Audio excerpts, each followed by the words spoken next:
Hi friends, నా పేరు విజయ్. ఈరోజు నేను మీకు hot reset Xiaomi Redmi 2 Prime 4G hot reset explain చేయబోతున్నాను.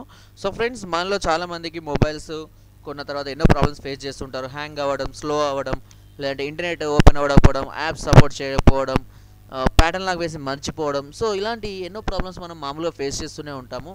సో అలాంటి వాళ్ళు ఈ హార్డ్ రీసెట్ చేసుకోవడం, ఓకే, దీన్నే ఫ్యాక్టరీ రీసెట్ అని కూడా అంటారు, చేసుకోవడం వలన మనకు మొబైల్ ఇదివరకు కొన్నప్పుడు ఏ విధంగా అయితే ఉందో అంతే ఫాస్ట్గా మళ్ళీ మనం దాన్ని పొందవచ్చును.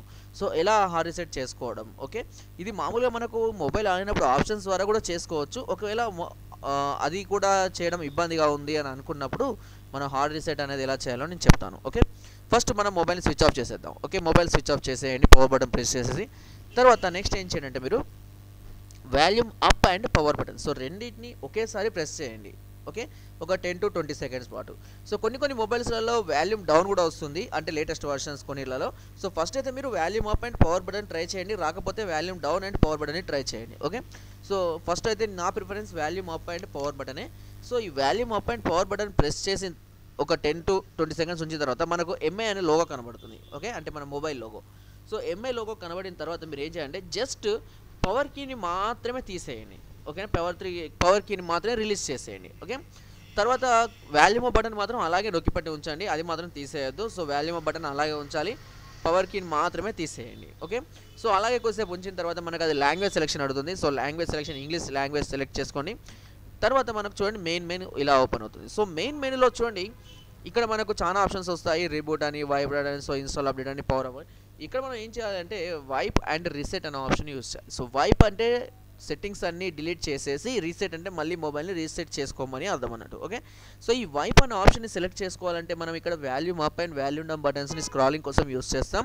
ఓకే చేయడం కోసం పవర్ బటన్ని యూస్ చేసుకోవచ్చు. ఓకే, సో ఇప్పుడు మనకు వైప్ అండ్ రీసెట్ ఓపెన్ చేసిన తర్వాత ఇలా ఓపెన్ అవుతుంది. ఇక్కడ చూడండి wipe cache, wipe user data, wipe all data, so wipe SD card, so ఇవన్నీ ఉన్నాయి కదా. ఇక్కడ మనకు చేసుకోవాల్సిన ఏంటంటే వైప్ ఆల్ డేటా అనే ఆప్షన్ సెలెక్ట్ చేసుకోండి. అంటే ఏమవుతుందంటే మనం ఏవైతే డాక్యుమెంట్స్ కానివ్వండి, లేదా సెట్టింగ్స్ కానివ్వండి, యాప్స్ కానివ్వండి, గేమ్స్, సాంగ్స్ ఏవైతే మనం లోడ్ చేసుకున్నామో ఆ డేటాను మొత్తం తీసేస్తుంది, కంప్లీట్గా తీసేసి మనకు మొబైల్ కొన్నప్పుడు ఏ విధమైన డేటా అయితే ఉంటుందో, యాప్స్ అయితే ఉంటాయో సేమ్ అవే యాప్స్ మాత్రమే ఉంటాయి. ఓకే, సెట్టింగ్స్ కూడా అన్నీ పోతాయి. ఓకే, సో ఇప్పుడు వైప్ ఆల్ డేటా అని ఆప్షన్ చేసుకున్న తర్వాత అది డేటా మొత్తం వైప్ అయిపోయిన తర్వాత మళ్ళీ సేమ్ మెనూ మనకి ఇలాంటి మెనూ వస్తుంది. మళ్ళీ ఇక్కడ ఏం అడుగుతుందంటే రిబూట్ అని అడుగుతుంది. సో రిబూట్ అంటే అర్థం ఏంటి అంటే ఇంకా రీసెట్ అయిపోయింది, మొబైల్ని రీస్టార్ట్ చేసుకోమని అర్థం. సో రిబూట్ సెలెక్ట్ చేసుకుంటాం. సో రిబూట్ సెలెక్షన్ కోసం పవర్ బటన్ ప్రెస్ చేస్తాం. సో రిబూట్ అయిన తర్వాత మన మొబైల్ కొన్నప్పుడు ఏ విధంగా అయితే సెట్టింగ్స్ అడుగుతుందో మళ్ళీ అవే సెట్టింగ్స్ అడుగుతుంది. అంటే లాంగ్వేజ్ కానివ్వండి, టైం కానివ్వండి, ఈమెయిల్ ఐడి కానివ్వండి, యూజర్ అకౌంట్, నెట్వర్క్ సెలెక్షన్ కానివ్వండి, సో ఇవన్నీ మామూలుగా మళ్ళీ ఇదివరకు లాగానే మనం అన్ని కరెక్ట్గా సెట్ చేసి ఓకే వేస్తే కనుక మన మొబైల్ కొన్నప్పుడు ఏ విధమైన అయితే ఫాస్ట్ స్పీడ్ ఉందో, ఓకే, సేమ్ అవే సెట్టింగ్స్ తోటి అదే స్పీడ్ తోటి మళ్ళీ మన మొబైల్ స్టార్ట్ అయిపోతుంది. ఓకే, ఇంకా అప్పటి నుంచి మళ్ళీ మనం వాడుకోవచ్చు. సో ఫ్రెండ్స్, నా వీడియో కనుక మీకు నచ్చినట్లయితే ఒక లైక్, ఒక షేర్ చేయండి. మరిన్ని వీడియోస్ కోసం సబ్స్క్రైబ్ చేయడం మాత్రం మర్చిపోకండి. Thank you.